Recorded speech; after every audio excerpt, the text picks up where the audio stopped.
MCT oil increases ketones. We started with coconut oil because I didn't know we could get MCT oil, that it was available. And coconut oil is the richest natural source of MCTs, medium chain triglycerides. It's about 60% MCTs. Coconut oil has lauric acid. Half of it is lauric acid, and lauric acid is antimicrobial. It kills all kinds of viruses, bacteria, fungus.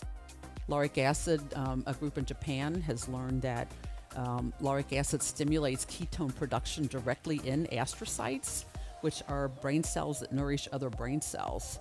This is in cultures. They still have to prove it in living beings, but it's quite possible. A few weeks later, I found out that I could get MCT oil.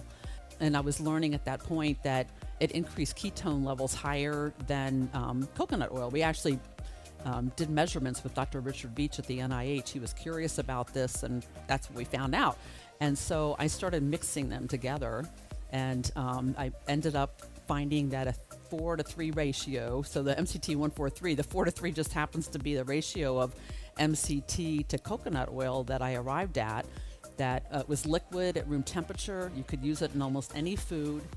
Originally, it was 2 tablespoons of coconut oil, but then I thought, if ketones are important to the brain, why would you do this just once a day? So started giving it twice a day, and then 3 times, and ultimately 4 times a day. And using this mixture a lot of the time, sometimes still cooking with whole coconut oil. And so, I've been doing that now for almost 11 years. Brian Underwood, he said, why don't we make the oil that you were making for Prove It? And I'm like, yes. So, and that's how MCT 143 came along. And then I was adding soy lecithin combination there because it has these important brain phospholipids in it, like phosphatidylcholine. We decided to do purified, concentrated phosphatidylcholine to try to make the most of that instead of adding just lecithin, which has a lot of other things in it. So that's how we arrived at that. It's important. It's part of that is used in the neurotransmitter acetylcholine, phosphatidylcholine.